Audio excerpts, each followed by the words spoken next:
are tonight. You have myself, I am Coach Mark, and we have Coach William on with us as well.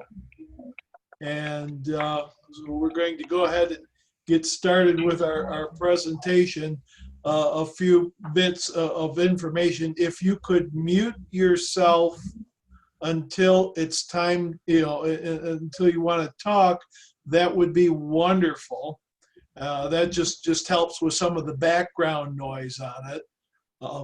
I won't tell those of you who are using your cell phones to turn your cell phones off, because then you won't be with us. But we have a lot of information to cover, so without any further ado, let me go ahead and get us going.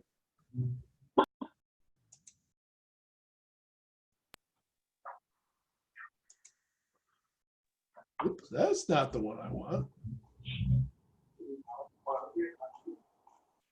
There we go. All righty. So tonight we're going to talk specifically to juniors, although this is a lot of other good information, and what your focus is going to be for the next few months. A lot of work to be done. Hopefully you've already been preparing for this. So, but first, maybe a little bit of information about the Heartland program. We have our coaching group that former current educators, both Coach William and I have been in the educational field. Our program has a wide variety of purposes to, I'm going to mute a few people here. Bear with me. I can figure out how to do that.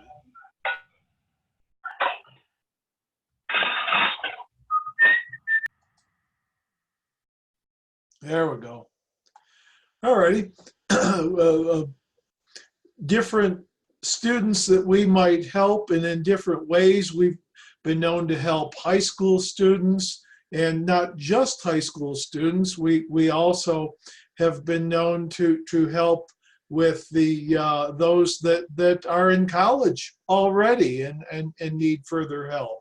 And some of the things we help folks do is choose perhaps what the best major might be, choose what might be the best college, help guide students through the application process, because that can become daunting, explore and apply for every source of financial aid. There's a wealth out there. I wish that when my children were in college, that I had access to this resource myself, because I kept asking a lot of the career counselor or guidance counselors in high school, where do I get scholarships? And they sort of shrugged their shoulders on it.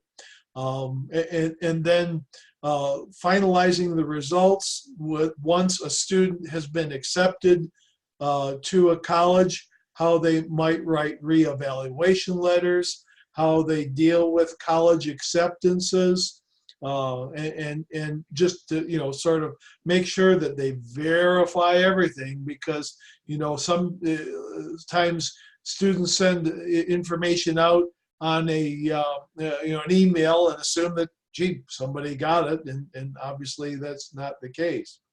So that's our program.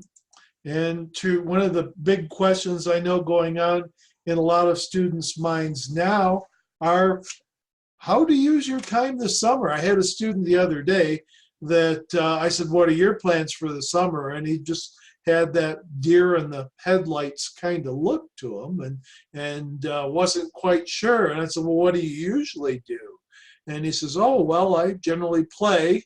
Well, now it's time to start being more productive. So, I mean, there are a wide variety of things. I know there are some summer programs that are available, but at this point, it's a little late to get into those. Generally, one starts applying for summer programs at colleges in the January, but there are always college classes that one might be able to take to get a leg up on that. Your high school might have some specialized program there. Every now and then there could be some research and this might involve just calling different professors throughout the local area and saying, hey, I'm available. Do you need any help? May not pay, but gives you some good experience. You might create your own project. There are different websites that one can go to attend free online classes. There's always that summer job that one can do. Start a business. Probably a little old for selling lemonade, but you might be more creative there. Volunteer is always a good thing to do. That certainly looks good on a resume. It's certainly something that colleges look for on the applications. Did the student volunteer at all? I know we tell a lot of our students to, once they've defined some of the careers that they would like to be in, that they should go and talk to someone in those fields. And now with more time on a student's hands, they might want to job shadow someone in those areas. If there's the thought that the student is going to take one last time that early fall SAT or ACT test, this is a good time to prepare for that.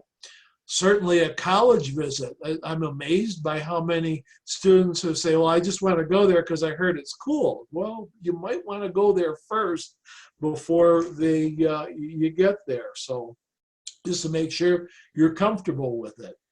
So any other thoughts, William?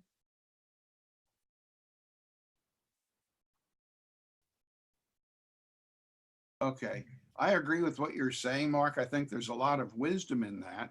And I think that summer before college is very important, and for the reasons Mark mentioned. I have a number of students who try to take on internships, and sometimes they're free, but if they're interested in medicine or nursing, they may volunteer at a local hospital. They may also get involved in taking on leadership in some kind of a community organization like Habitat for Humanity or some of the other groups. So those are excellent ideas Mark just told us about. I'm going to let you attack this one, William. Thank you, Mark. Now, final selection and where to apply is important. And like Mark mentioned earlier, some students go, well, gee, I heard such and such university was a great place to go, so I'd like to go there. And so that's when, as Mark mentioned, it's really important to actually make a site visit to the school if possible. Now, if it's across the country and you can't afford to go, then you can do a virtual tour at the school's website. Plus, I would encourage your student to find some students at the school or network with their friends and family, whether they're at the church, synagogue, or temple, and find out, do they know anyone at the school, so they can get firsthand information from the student. So when you look at the schools, we break them into three categories.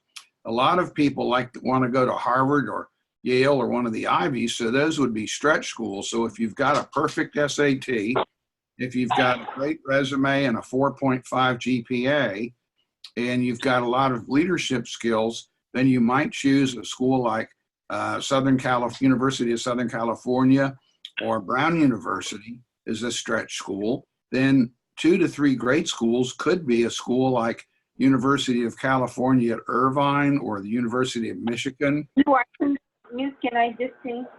Yeah.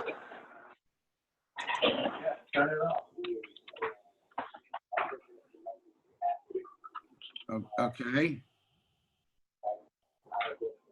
Yeah, what is your question?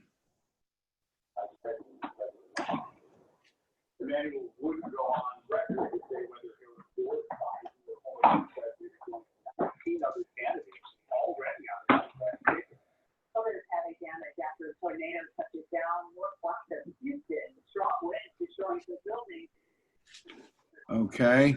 Anyway, the final selection and where to apply uses the 2 to 3 grade schools that you have a good sense you can get into. And it's always good to have a backup in your pocket or one safe school. So that could be a big state school.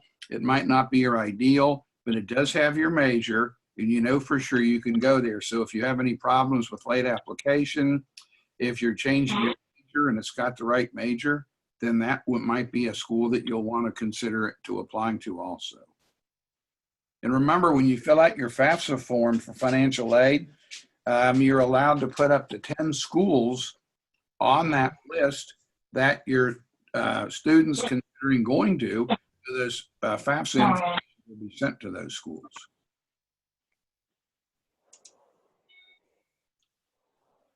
And some of the things you want to think about when choosing a school could be the rank. Now, U.S. News and World Report and other organizations give you ideas on how schools rank by major. Then you can consider that. You visit the school, take a tour of the campus, talk to the students and professor in the department you're interested in, research it online, and also you can find out what the cost is. Some private schools that are really expensive, as Mark would tell you, they might have an $89,000 a year price tag, but you find out that most students from a income household may get $60,000 in financial aid. So if you cannot visit, take a virtual tour of the campus and research it online, and again, try to find out what the costs are and see about what your chances of being accepted are. We go to the next slide. Yeah. Admissions process, you need to look online and say what is required for admissions. And there's two different early action items. There's early action and early decision. Now, early action means you'd like to apply to the school early to see if you'll get accepted or not, but it's not binding. So if you get an early action acceptance and you decide there's another school that comes along later and accepts you, you're not bound to that school. However, the big difference is if you make an early decision and you accept it, it means as soon as you accept it, you have to accept whatever financial package they've given you, and you have to go to that school, and you have to send a letter out right away to all the other schools to which you've applied and say, thank you very much. I appreciate the fact that you admitted me, but I've taken an early decision at such and such university, and so I won't be going. And then it's very important for our students to be aware of deadlines. A lot of times when we're in high school, deadlines might be flexible, but when it comes to your college application, if there's a deadline for submitting test results like SAT or ACT, or getting your official transcript sent from your high school, it's very imperative that you take an early action on those and get them in. And as Mark would tell you, then what you want to do is you'll have a certain portal ID number once the school accepts you, and you can go in and see if those deadline items have been received in time. And if you're coming up on the deadline and they're haven't, what do you think you should do?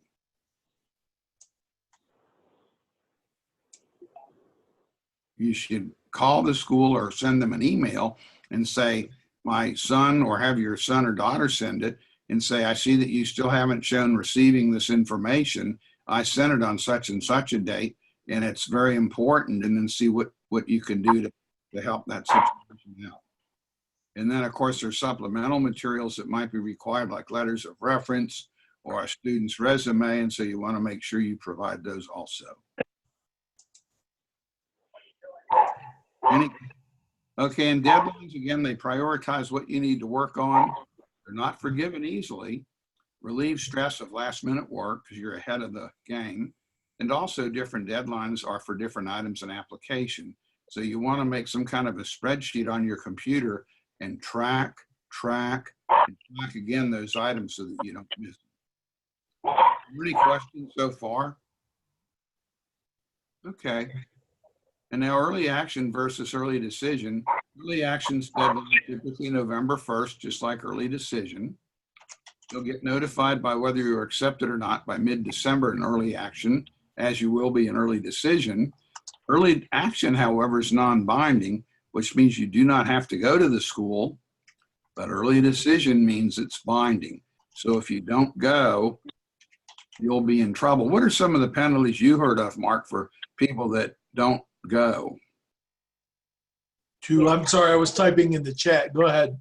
Oh, okay. I just wondered if you had heard any penalties people have experienced if they took an early decision that's a binding contract and they decided to go somewhere else. I have not heard anything on that. I know that you're not supposed to, but I haven't heard of any penalties on it. And then again, you want to check the benefits of both items.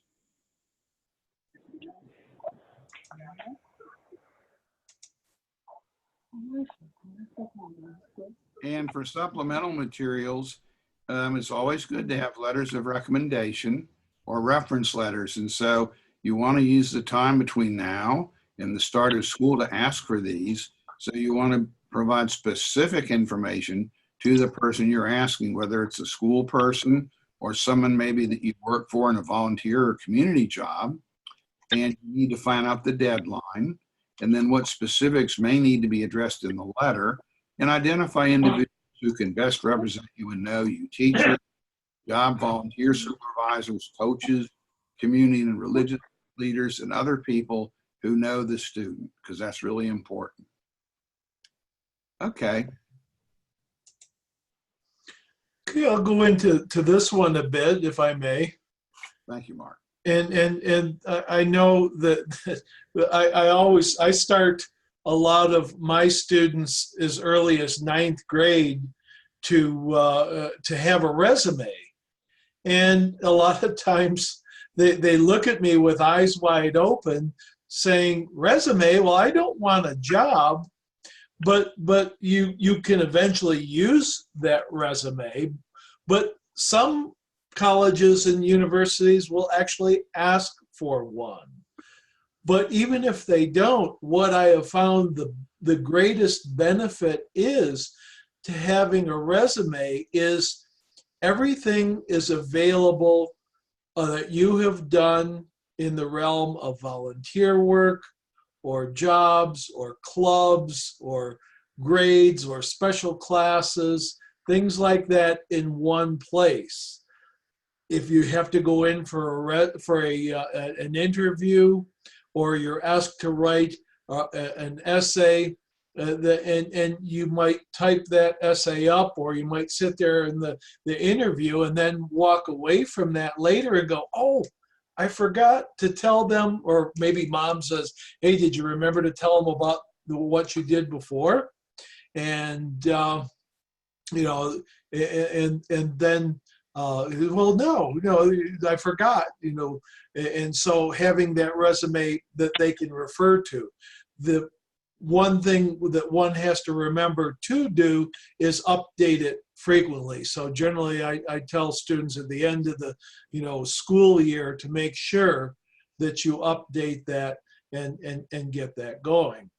So then, and there's a quick question that I just wanted to, as long as they're out there, and we're sort of going on to the next point too that actually deals with that. It says, "My son works at the city of Mount Dora as a camp counselor and as a lifeguard because he gets paid. Does that degrade his resume? Or is it better to include volunteer work instead?" Well, actually, the answer to that is yes. It needs to the last one, he should be volunteering, but no, it doesn't degrade the resume. So, but thank you, William, too. So what do you put on a resume? Your highest achievements, honors, leadership roles. I encourage students to get into, especially if they've been a member of a club. Initially, if you're walking in as a freshman to a club, or maybe a sophomore, your first year, probably the last thing you're going to think about is to be, a vice president or a treasurer, anything like that. However, once you get to junior year and you've been in that club for a few years, why not? Especially if there's people there that can help and support you. Yeah, it's a little scary, You know, I mean, I've been in leadership roles like that, and I know walking into it, you're just like, what do I do? What do I do? But enough people help you and whatnot. And then when you put that on your resume, the colleges say, oh, look, and they've been in the leadership role. And then, you know, what are some special skills that you have that don't, you know, I mean, there are some applications that they ask for things, and you maybe you did something and you go, huh, this doesn't really fit in to that application exactly, but you can always put it on the resume. You know, your work experience certainly, and then, you know, you might mention special circumstances. Was there a part-time job that you got into that was important? It was relevant. You were doing research work that was relevant to what your major or eventual occupation might be.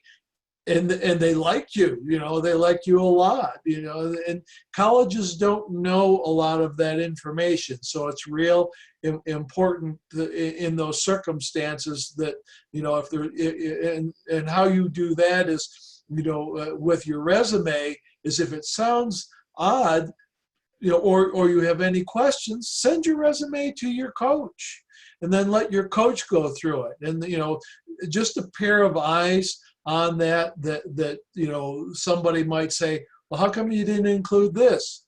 You know, and I know some students say, well, I figured they'd know that. It's like, no, they don't know that. So go ahead and ask on it. And, you know, there's a double-edged sword on everything counts. You know, you got to be careful on this, but, you know, there are some things that people do not put down because they think that, oh, it's not relevant, or geez, I did a babysitting job. Well, I tell students, I ask them, did you ever have a job? And they're thinking job more along the lines of, well, did I work at Burger King or McDonald's or something like that, or whatnot? And I tell them, no, if you got paid for it, it's a job. So if you did babysitting, you got paid for it. Or if you mowed somebody's lawn, you got paid for it. That's a job. So, and even if you didn't get paid, helping out sometimes is a good thing. So, just to wrap up on this one, certainly let your coach review your resume, make suggestions. Try to use a software like Microsoft Office's Word or a common program to create your drafts in them. And, and so being familiar with that's going to be good. Ask parents, friends, relatives, anything I forgot. And, if you want, ask your coach for a resume template. William, I'm going to turn the next one over to you. Thank you, Mark. Now, tips for a stellar college application essay, which means the best, is to write about something that's important to you. It could be an experience, person, or a book. Anything that's had a big impact on your life. And don't just recount it, but reflect on it. And that's an important skill we encourage our students to develop, because self-reflection is when you've had an experience or read something and you think about what the real meaning of it is and how it affected you and other people. So it helps you prepare for the skills you'll need in college. So anyone can write about how they won the big game or the summer they spent in Rome. But when recalling these events, you need to give more than just the play-by-play or itinerary. You want to describe what you learned from the experience and how it changed you. I had a student once that lost a best friend in high school in his sophomore year, and he realized it was through some unthoughtful things he said to his friend, and he reflected on it and realized how important that friendship was to him. So he went back a couple of months later and apologized and spoke to his friend, and they were able to patch their friendship up and get back together, and he said it was an important lesson he learned. Also, being funny is tough. A student who can make an admissions officer laugh never gets lost in the shuffle. Be aware, because what you think is funny and what an adult working in a college thinks is funny are probably different. So we caution against one-liners, limericks, and anything off color because it could be very offensive to that person. And also you want to start early and write several drafts. A lot of us think we're good writers. I always thought I was a good writer. I could sit down and write something up and it was great. But I learned over life that it's much better after you write that item to go back carefully and look at it and think, how can I improve it? What can I leave out of it that I don't really need in it? And when you do that, you'll find that your work is much, much better. So set it aside a few days and read it again. And then put yourself in the shoes of an admissions officer. Is the essay interesting? Does it focus? Do the ideas flow logically? Does it reveal something about the applicant? Is it written in the applicant's own voice? Because that's what the admissions officers want to know. They want to have a sense of honesty. So you have no repeats. When you write in your application essay or personal statement, what you write in there should not contradict any other part of your application, nor should it repeat it. This isn't the place to list your awards or discuss your grades or test scores. And answer the question being asked. Don't reuse an answer to a similar question from another application. And have at least one other person edit your essay. And at our program, at our Heartland program, we have a wonderful staff, as Mark would attest, of professional reviewers. And what we do is we have the students send their essays to us for scholarships or admissions. And the professional reviewers will review them carefully, make suggestions to the students, send them back to us. We return them to the students. Then they make the corrections that will really help them. And then they return it to us again, and we go through a second cycle. And we found that that's been very, very helpful for all of our students. So a teacher or a college counselor is your best resource. Before you send it off, check again, triple check to make sure your essay is free of spelling or grammar errors. And a great tip is always to look at the college or university's mission statement. They all have one. They may have a vision, and then they'll have a mission statement, and that's a wide statement that encompasses what they're trying to do in the world. And then they'll have policies that flow down from the mission statement, and then they'll have procedures that come from that. So you want to draft to that without repeating it verbatim. So if they say they have a mission to provide educational opportunities to people of all walks of life and all incomes, then you can talk in your essay how you come from a lower income family or a middle income family, and that's important to you, that the school wants to help everyone out, and that will make them aware of what their mission is and that you've taken the time to look at it. Now, we have a essay reviewing department I just mentioned. So you send your drafts to your coach to forward to the reviewing department. Make sure you tell them the prompt and word count. And Mark will tell you, we've gotten essays before. There's no name on it. There's no prompt. There's no word count. And so we're sitting there scratching our heads going, well, what do we do with this? So I tell my students, put a prompt on there, and the prompt might say, tell us about an experience you had working with other people and how it worked out. 400 maximum word count. Now, when we do the reviews, we tell the students you can go up to 450 or 60, and then the reviewers will take the information you have, and there might be something in there that was really valuable that the student put in, they might have taken out on their own. So that's why we like the reviewers to look at them with a few extra words, and then they can help them to polish it and make it even better. So again, make sure that the students put their name on it. They tell them the prompt and word count, and never send an unreviewed essay. Start well in advance, and you need to give our department at least 48 hours. A lot of times students know a week in advance or 2 weeks, and the sooner the better, because that way, if your paper needs extra iteration, or it's at a time of the year in the spring of their senior year, when we might have hundreds going through, then it makes it a lot harder on everyone if they wait till the last.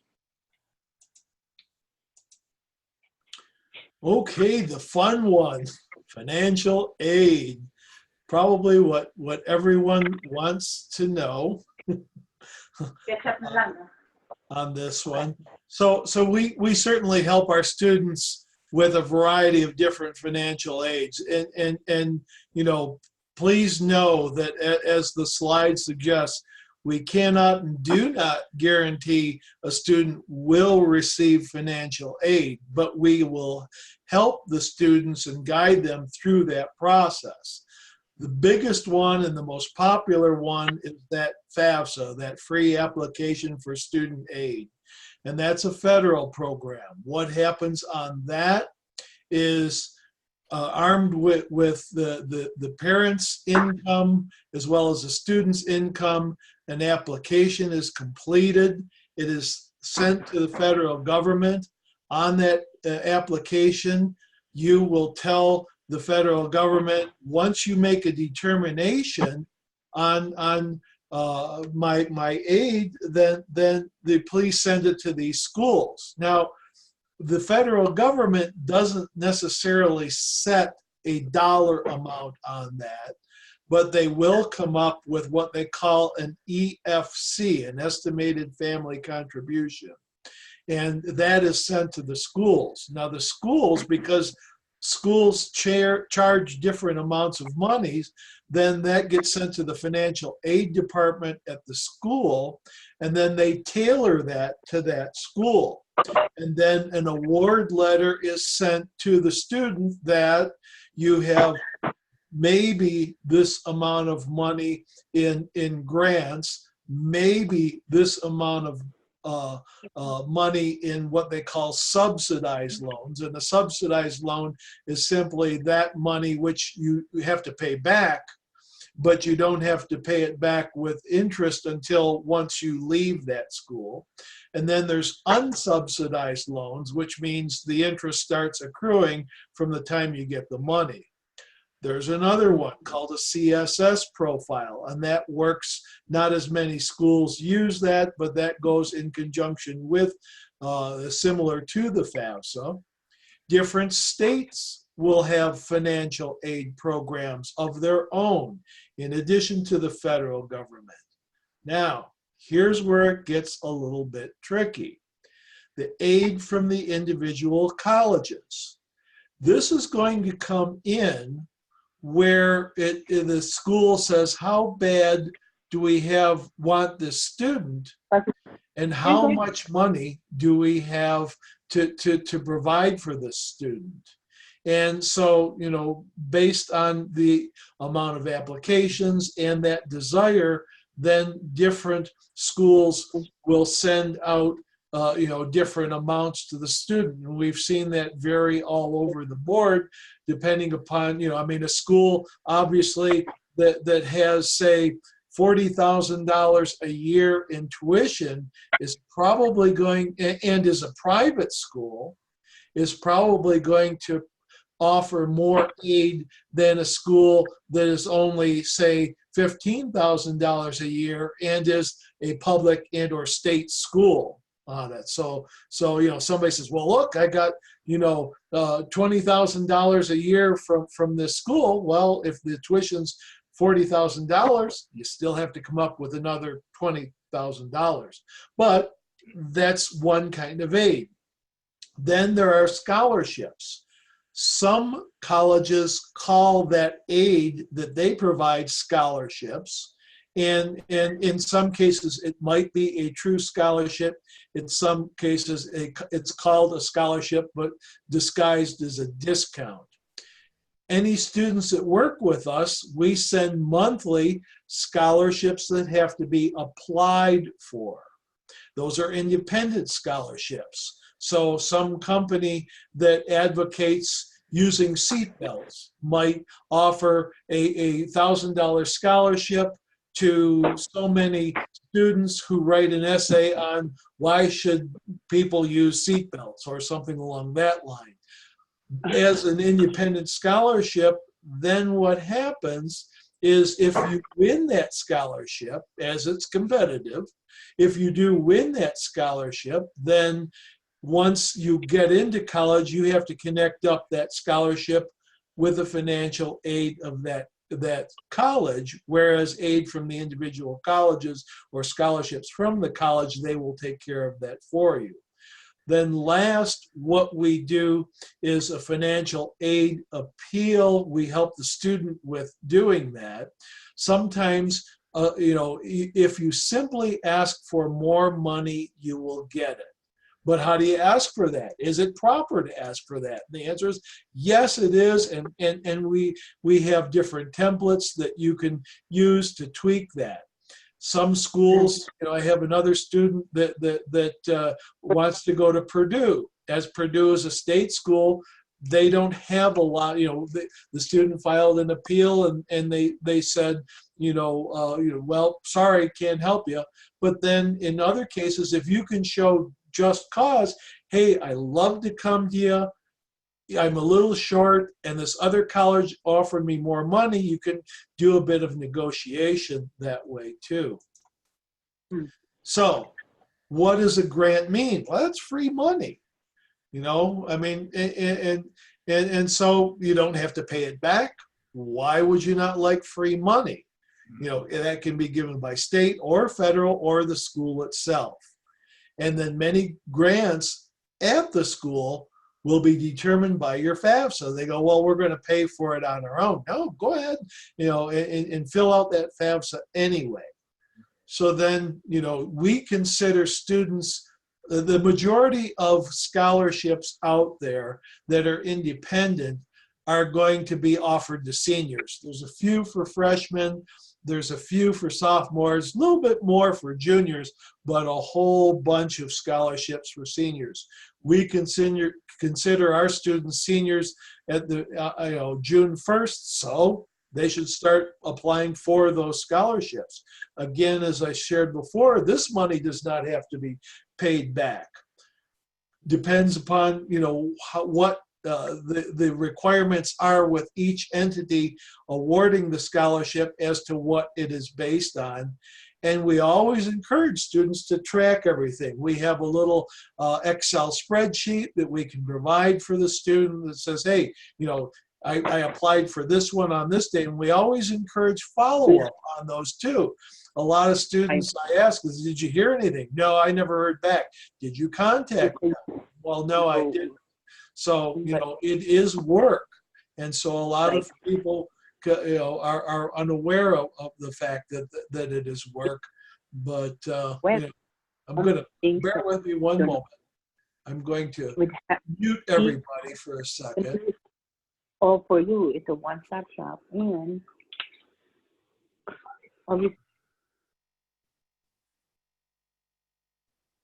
I was trying to see how I thought I could mute everyone. There we go. Okay, good. And you have to pay attention to these deadlines that are out there. So the school-specific aid that you get could be need-based, could be merit-based. Be aware, many colleges attend to the letter of the application. If they say that you need to do this particular activity and you do not, going, oh, well, that's okay, I'll send it in. No, it's not. If they ask you to do it, you should do it more. And as I suggested, we can help you with this process. So, a lot of information on that we've shared. So we have about 20 minutes. So what I'm going to do is open this up for questions. So you may ask your questions one of two ways. If you want to go ahead and mute yourself, go ahead and do that and ask your question, and either William or myself will answer that. Or if you'd prefer, you may put it in the Zoom group chat and we'll answer it from there. So go ahead and start now.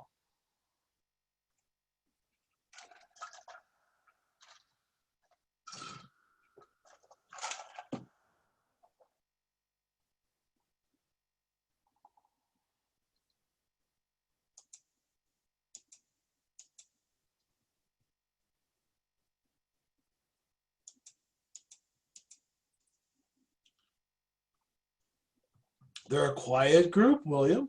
Ah, Well, do you want to add anything I forgot on that?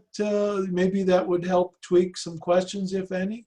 well, I think one thing that might be helpful is many of you may think you can just fill out the FAFSA form. We've had a couple of students that helped each other out, and sometimes parents and students do it together.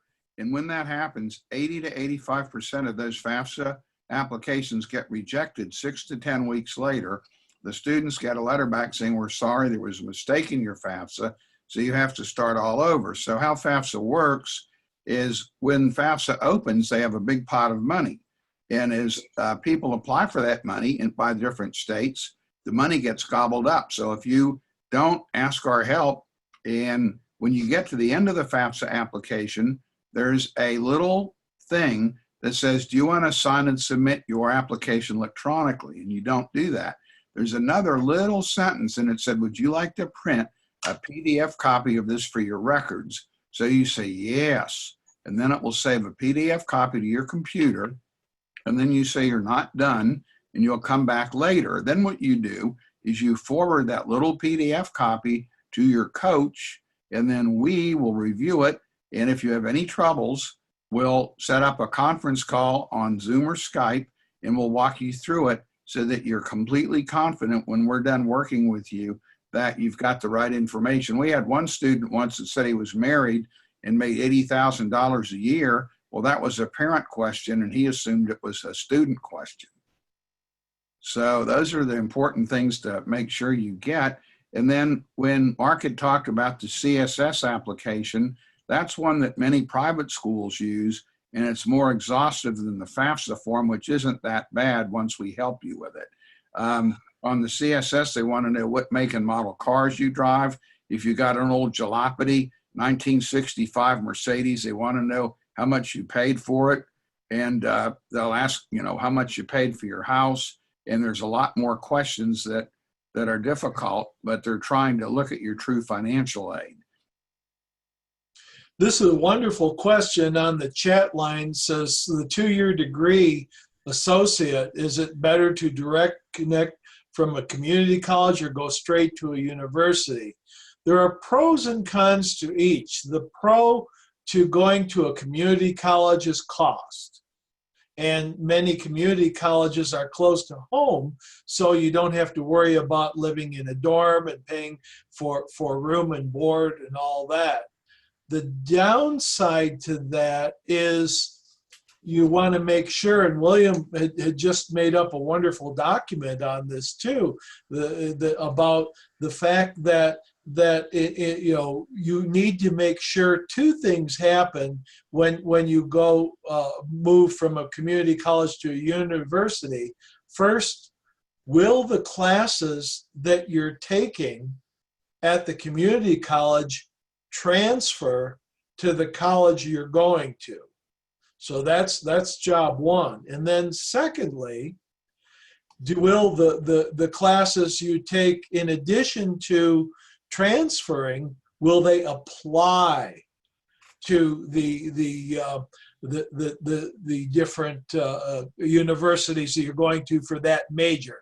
And to give you a couple examples, I know that and I always thought that this was sort of a weird thing, that the college that I was an advisor at, the computer science students had in their general education requirements for oral communication, they had to do public speaking.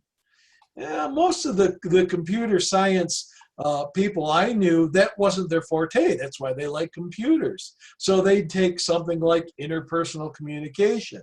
Well, when they would get to the college, they go, well, I got interpersonal communication. I said, yeah, but this college requires you to do public speaking. And they'd start debating me. I says, I'm just telling you, this is what the department requires. Go talk to the department. And the department would pretty much say, if you want this degree at this college, you will take public speaking. And so then the question says, well, okay, can I take that interpersonal communication class I took at the community college and put it into electives? And sometimes the answer to that was yes. and sometimes the answer to that was no. So what does that mean? What it means is that if you're at a community college and you're taking classes, you should pretty much have a fair idea of what will transfer and apply to the university. You can go on many universities' websites, especially if they're in the same state, and on their transfer section of their website, they may have, if you are at this community college and you are coming to our college, here's what you should be taking there. And if they don't have that, that means that you should be talking to an academic advisor at the four-year school. So, you know, if you're at the four-year school to begin with, now you're going to pay more to attend, but the transition's a little smoother. So, you know, that's the long and short of it. William, do you want to answer the one when to start CSS apps? I can't remember the exact date, but if you contact a coach, we can give you that. If you have a few minutes, I can pull that up. And I'm working right now on the one about the question about the scholarships and the grants, and if you have to have a certain GPA to get that or to keep the grant money. Generally, when you're accepted, you have to reapply every year for the grant and scholarship. And we've had students that don't realize that, so we really try hard to warn them about it and remind them about it. Because if you do not requalify and reapply for it, then you show up the following fall and you think, what happened? All my financial aid's gone. And the financial aid people at the school go, well, you didn't apply for it. So you got to remember to do that, okay? So if you maintain a GPA that you had when you came to school and you were awarded the grant money or subsidized loans, usually you'll have no problem. However, if you were given a scholarship and your grade point average slips or something like that, then you may lose the scholarship. But in the scholarship award initially, it will tell you if you have to maintain a certain GPA to maintain that scholarship.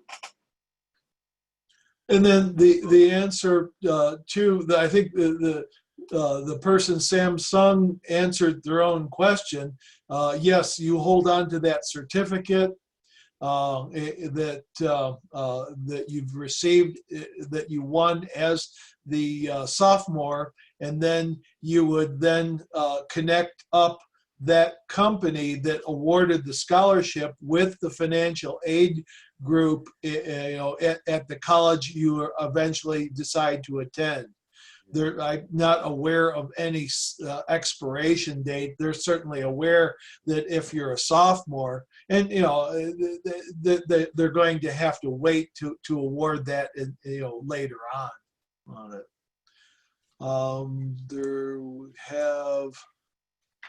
There was one question earlier about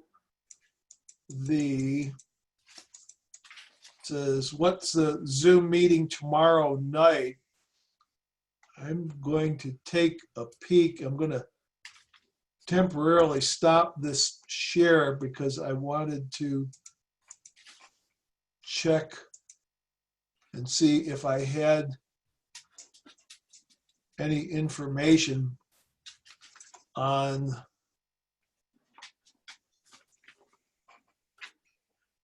I don't. I apologize that I don't have. I thought I had it in the list of upcoming ones, but they don't give the dates on them. So the best answer to that then is going to be, whoop, nope, that's not it. Oh, gosh. I'm going to put up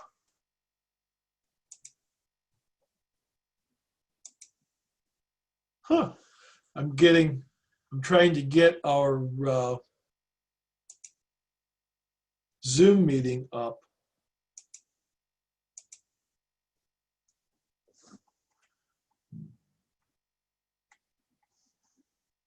On the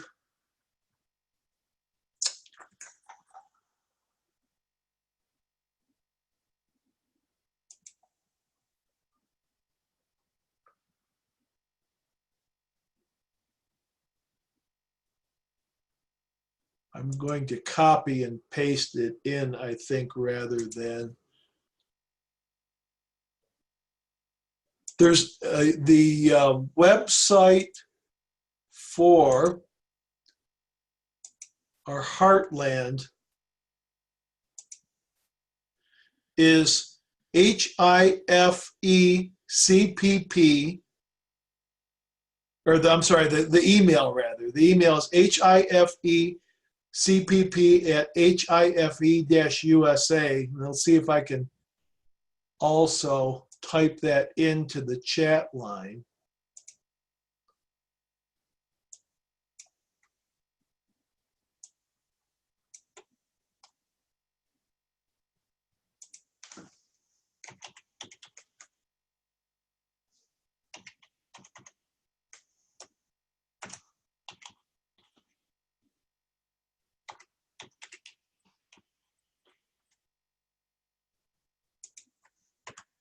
Okay, so HIFECPP@HIFE-USA.org is the email that should answer that other question on it. Anything else as far as questions? Oh, Mark, I did find out that November 28th is the due date for the CSS. Okay, good. It started on October 1st and then used through the end of November, but it may change a little bit from year to year.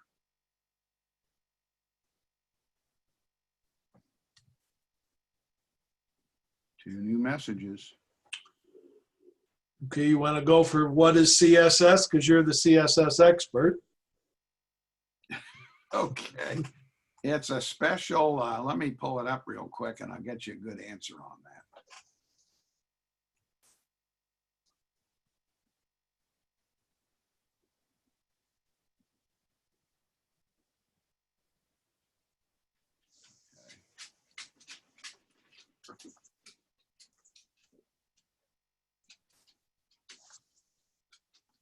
The heck is that thing? Oh, gee.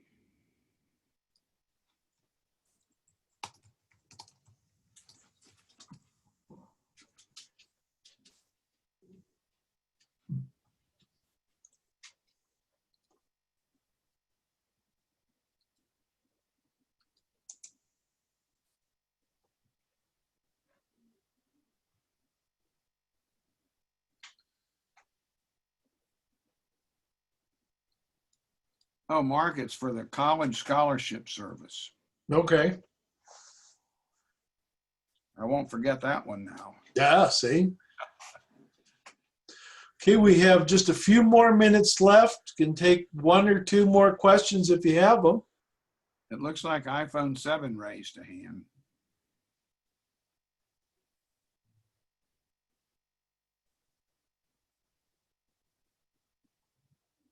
If you want to unmute yourself and go ahead and talk, that's okay. We can't hear anything yet. Or you can type it in the chat, either one. Mark, I was looking for things. Were you able to respond to Samsung SMG9 about reconciling the individual scholarship one with Yes, Okay, great. yes, we got that. It looks like we're pretty good here. All right, well, if no more questions from you, then thank you again very much for attending this evening. Again, that's that HIFECPP@HIFE-USA.org for any further questions after we get off, if you have some on that. Love to hear from you. And William, thank you so much for the coming on tonight and helping me out. This was sort of a last minute thing for both of us, but so if it wasn't, when do we put the video on YouTube is one last question on there. Soon. Soon. So we have to, I have to get this recording to the gentleman in our information technology department. He sort of sets that tone, but again, use that same email address and you can review the same webinar, because yes, I did record it, so we're good that way. You're welcome to all those who said thank you. Everyone have a good evening and see you Bye-bye. soon. Thanks for participating. See you soon, Mark. Bye-bye. Bye-bye.